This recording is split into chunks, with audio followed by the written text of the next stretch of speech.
au Saint-Esprit, maintenant et toujours. Dans les siècles des siècles. Amen. Alléluia. Roi du ciel, consolateur, Esprit de vérité, toi qui es partout présent, toi qui emplis tout, trésor de grâce et de natalité, viens et demeure en nous. Purifie-nous de toute souillure et sauve nos âmes. Toi qui es bonté. Roi du ciel consolateur, Esprit de vérité, toi qui es partout présent, toi qui emplis tout, trésor de grâce et donateur de vie, viens et demeure en nous. Purifie-nous de toute souillure et sauve nos âmes. Toi qui es bonté. Tu as visité ton peuple et tu t'es manifesté. Ta gloire est apparue sur notre terre. Tu as visité ton peuple et tu t'es manifesté. Ta gloire est apparue sur notre terre. L'image dans l'enfant que connaisse le roi. Jean-Baptiste au Jourdain, reçoit l'agneau de Dieu. Acclamant les disciples, ont reconnu sa gloire. Et nous chantons au Christ ta manifestation. Tu as visité ton peuple et tu t'es manifesté. Ta gloire est apparue sur notre terre. Tu es sorti du Père et venu dans le monde. Dans la forme d'esclave, a resplendi ta gloire. L'étoile de la crèche brille sur le Jourdain. Et nous chantons au Christ ta manifestation. Tu as visité ton peuple et tu t'es manifesté. Ta gloire est apparue sur notre terre. Psaume 118, strophe 12. Un astre s'est levé en Jacob, un homme est né en Israël, alléluia. Je suis l'heureux jeton de la lignée de David, l'étoile radieuse du matin. Un astre s'est levé en Jacob, un homme est né en Israël, alléluia. Je suis l'heureux jeton de la lignée de David, l'étoile radieuse du matin. jamais, Seigneur, ta parole, immuable aux cieux.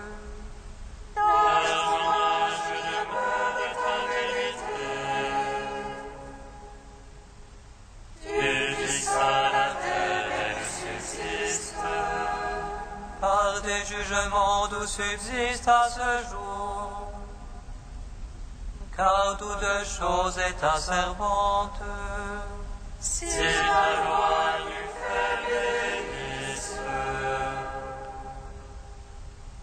je vais laisser leur ministère. Jamais je n'oublierai tes préceptes, par eux tu me vivifies. Je soutiens, sauve-moi, Seigneur. Je cherche tes préceptes. Que les impies me guettent pour ma perte. Je comprends ton témoignage. De toute perfection, j'ai vu le bout. Parmi sondages tes ordres.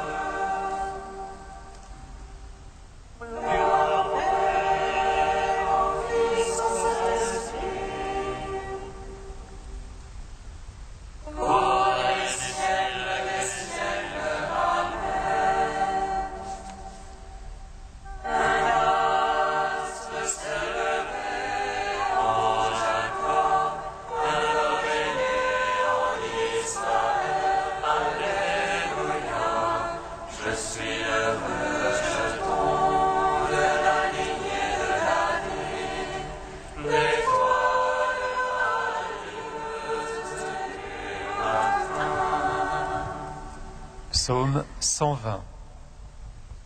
Voici l'étoile du grand roi, voici l'agneau de Dieu qui enlève le péché du monde.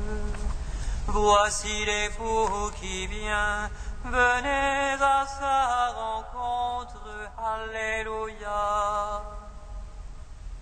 Voici l'étoile du grand roi, voici l'agneau de Dieu qui enlève le péché du monde. Voici l'époux qui vient, venez à sa rencontre, Alléluia. Je lève les yeux vers les monts, d'où viendra mon secours? Le secours vient du Seigneur, qui a fait terre et ciel. Qu'il ne laisse broncher ton pied, qu'il ne dorme ton gardien. Non, il ne donne ni le sommeil. Le gardien d'Israël. Le Seigneur est ton gardien, ton ombrage. Le Seigneur à ta droite. Le jour, le soleil ne te frappe, ni la nuit dans la nuit. Le Seigneur te garde de tout mal. Il garde ton âme. Il te garde des larmes de trop. Des morts à jamais. Gloire au Père, au Fils, au Saint-Esprit, pour les siècles, Amen. Voici l'étoile du grand roi, voici l'agneau de Dieu qui enlève le péché du monde. Voici l'époux qui vient, venez à sa rencontre, Alléluia. Psaume 121. Oh ma joie quand on m'a dit allons à la maison du Seigneur. Et maintenant s'arrêtera.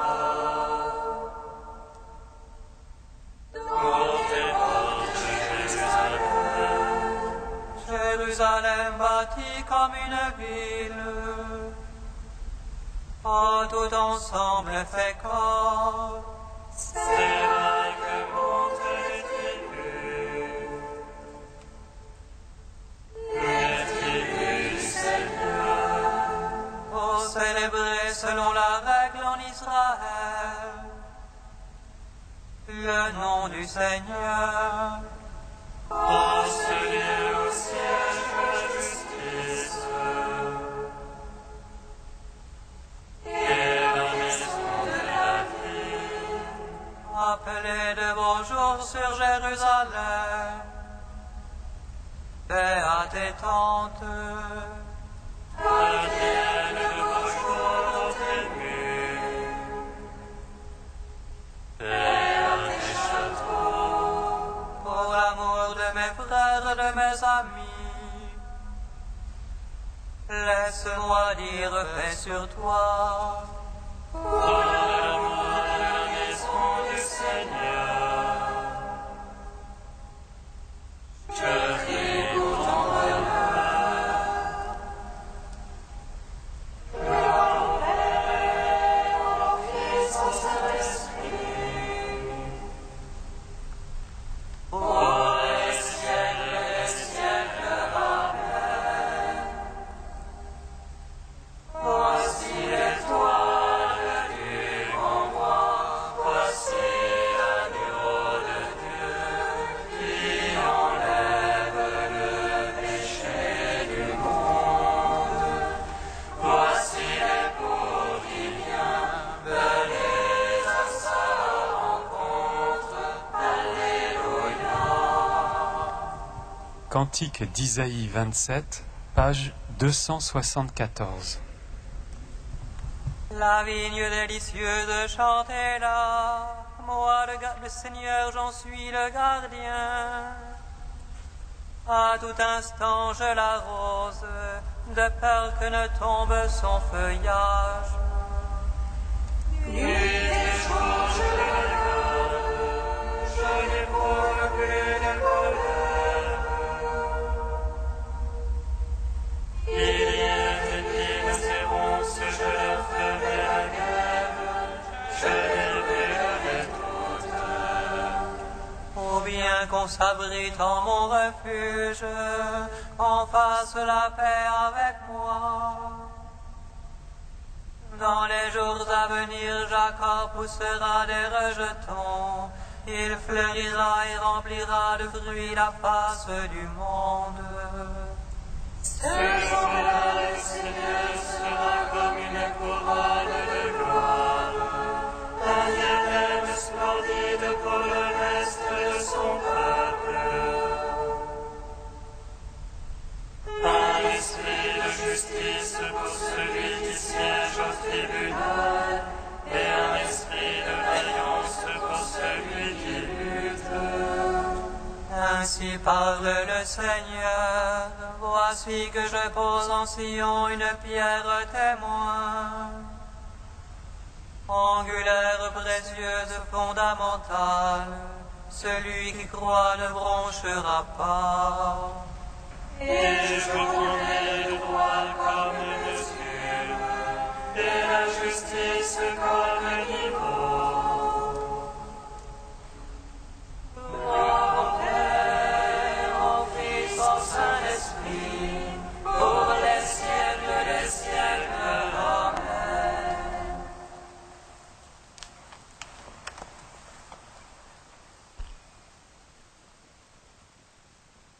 De Maurice Zindel, l'Épiphanie, fête des signes.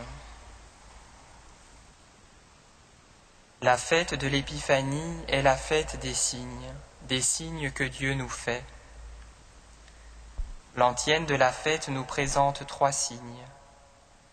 Celui fait hommage, celui du baptême de Jésus, où retentit la gloire de son Père, celui des noces de Cana, où l'eau est changée en vin. À travers ces signes, bien sûr, ce qui importe, c'est la manifestation de la présence de Dieu qui se révèle à travers des éléments sensibles. Notre univers a cette propriété admirable de pouvoir symboliser, de pouvoir signifier à travers le visible l'invisible. Et c'est justement ce pouvoir de transfiguration et de signification qui fait toute la grandeur et toute la beauté du monde, et aussi toute la splendeur et toute la dignité de la vie humaine. Et justement, ce régime des signes est par excellence le régime de la révélation. Dieu nous parle par signes.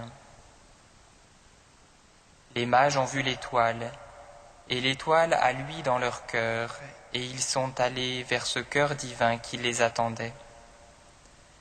Jésus a entendu la voix du Père à son baptême, cette voix qui était le signe que sa vie publique, maintenant, devenait une réalité, que l'humanité ne pouvait attendre davantage. Et puis en effet, aussitôt après son baptême, Jésus embrasse sa mission en choisissant la voie dure qui va aboutir à la croix. Mais la croix n'est pas le dernier mot. La croix est le prélude de la résurrection. La croix est le prélude d'une transfiguration de tous les éléments du monde qui est symbolisée aux noces de Cana par le changement de l'eau en vin. Et toujours, nous voyons la réalité tournée vers le mystère, toujours la réalité capable d'être la manifestation de l'Esprit.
Lecture de la première lettre de Saint Jean.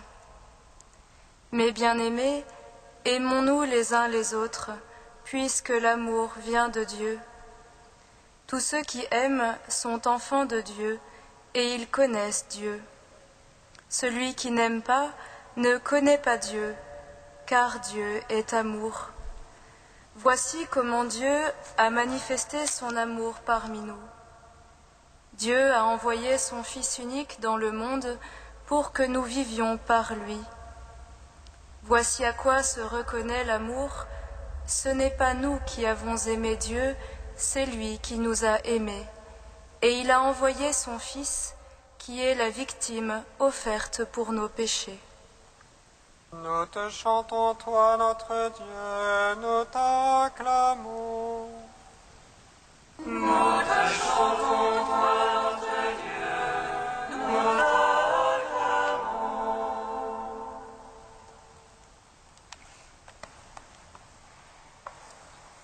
L'amour, voilà bien quelque chose de paradoxal. Il n'est pas d'être humain sur la terre qui ne pressente, parfois de très loin, ce que doit être l'amour vrai, dans sa lumineuse clarté. Une nostalgie peut-être secrète, un désir parfois inavoué, une aspiration même voilée à l'amour dans sa plénitude. Voilà ce qu'ont en commun tous les hommes de cette terre. Et pourtant, en même temps, il n'est pas un d'entre eux, non pas un seul, qui puisse dire en toute vérité « j'aime » d'un amour parfait. Il y a toujours cette fermeture du cœur, ce retour sur soi qui vient entacher l'amour le plus sincère lorsqu'il jaillit du cœur humain. Et voilà que résonnent aujourd'hui, dans la première lettre de Saint Jean, les mots de cette révélation inouïe « Dieu est amour ». Heureux es-tu, Jean, que tu sois ou non le fils de Zébédée, car cette révélation t'est venue non de la chair et du sang, mais du Père qui est dans les cieux. La chair et le sang, façonnés à l'image de Dieu et comme sa ressemblance, pouvaient bien pressentir ce qu'est l'amour, sans toutefois pouvoir l'atteindre, et qui offrirait toutes les richesses de sa maison pour acheter l'amour, ne recueillerait que mépris. Mais il fallait que la révélation de l'amour vînt d'en haut, ou plus exactement, des profondeurs du cœur de Dieu. Non, l'amour véritable n'est pas quelque chose de paradoxal, il est quelqu'un d'aussi proche et d'aussi grand que Dieu lui-même, car Dieu est amour. Où donc Jean a-t-il pu entendre ce qui ne lui avait pas été raconté, contempler ce qui n'était pas monté au cœur de l'homme? Il y a eu un temps et un lieu. Ce temps, c'était l'heure où Jésus, le Fils de Dieu fait homme, ayant aimé les siens qui étaient dans le monde, les aima jusqu'au bout. Alors, le disciple bien-aimé, reposant sa tête tout contre le côté du Christ, y entendit son cœur battre d'amour pour l'humanité qu'il allait racheter. Ce lieu, c'était le Golgotha, où Jésus le crucifié, inclinant la tête, remit l'esprit.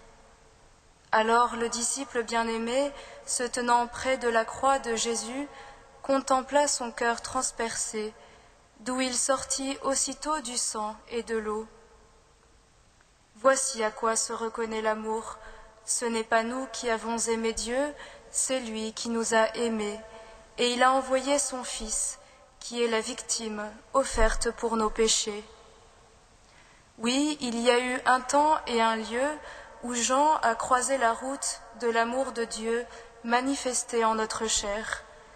Le Christ Jésus, lui qui était venu de Dieu et qui s'en allait vers Dieu, lui qui est passé parmi nous en faisant le bien. Ébloui, celui qui a vu rend témoignage pour qu'à notre tour nous le croyions. Dieu est amour. Pour nous aussi, frères et sœurs, il y a un temps et un lieu. Un temps pour coller l'oreille de notre cœur contre celui du Christ, et c'est le temps de la prière et de l'écoute de la parole. Un lieu pour contempler le Seigneur crucifié, pour nous abreuver à la source de vie, pour recevoir son Esprit Saint et ce lieu, c'est l'Église. Nous aussi, nous ne cessons de croiser la route de cet amour qui sans cesse vient de Dieu et y retourne.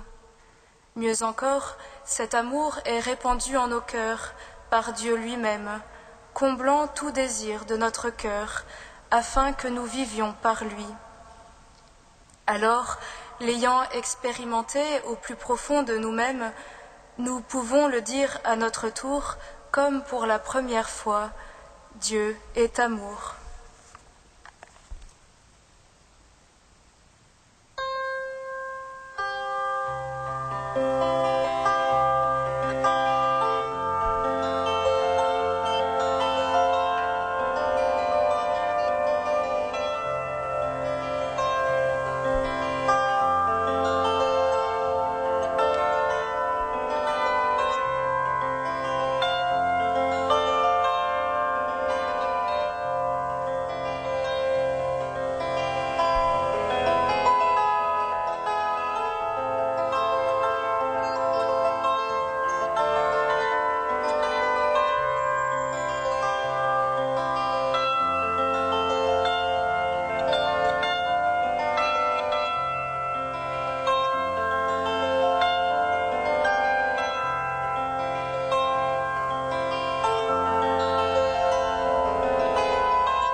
Nous te prions.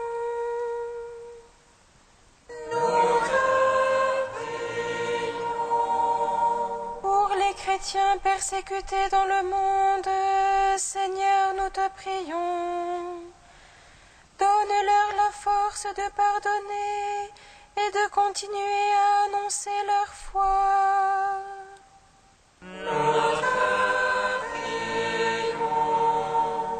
Pour les parents qui attendent un enfant handicapé, Seigneur, nous te prions.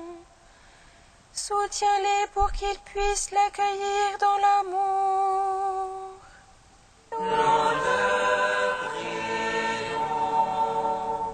Pour nos responsables politiques, Seigneur, nous te prions. Qu'ils sachent prendre des décisions en faveur des plus fragiles.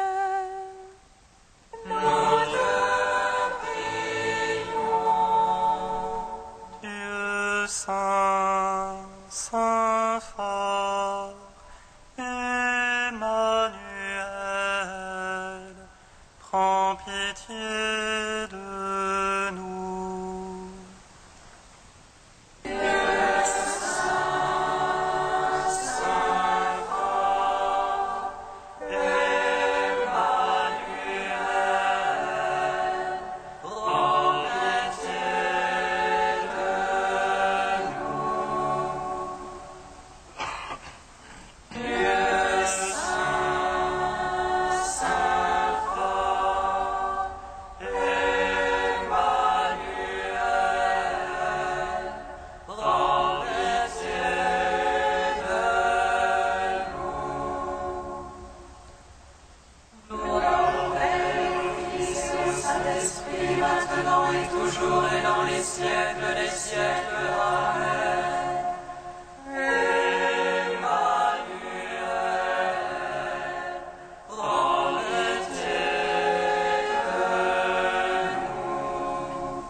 Dans un même esprit, nous pouvons dire avec confiance la prière que nous avons reçue du Seigneur.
Dieu éternel, c'est dans la réalité de notre chair que ton Fils unique est apparu. Puisque nous reconnaissons que son humanité fut semblable à la nôtre, donne-nous d'être transformés par lui au plus intime de notre cœur. Lui qui vit et règne avec toi et le Saint-Esprit, maintenant et pour les siècles des siècles. Amen. Bénissons le Seigneur.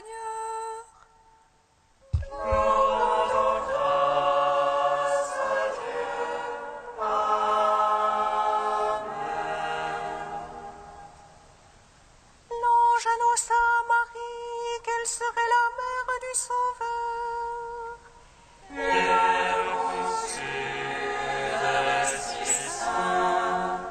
Réjouis-toi, Marie, pleine de grâce, le Seigneur est avec toi.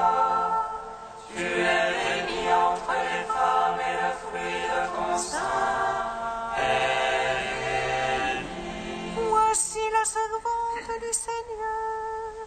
Qu'il me soit fait selon ta parole. Réjouis-toi, Marie, pleine de grâce, le Seigneur est avec toi. Tu es bénie entre les femmes et le fruit de ton sein est béni. Et le Verbe s'est fait chair. Et il a demeuré parmi nous. Réjouis-toi, Marie, pleine de grâce, le Seigneur est avec toi. Tu es bénie entre les femmes et le fruit de ton sein est béni. Magnifie, ô mon âme, la mère de Dieu, plus vénérable et glorieuse que tous les anges dans le ciel.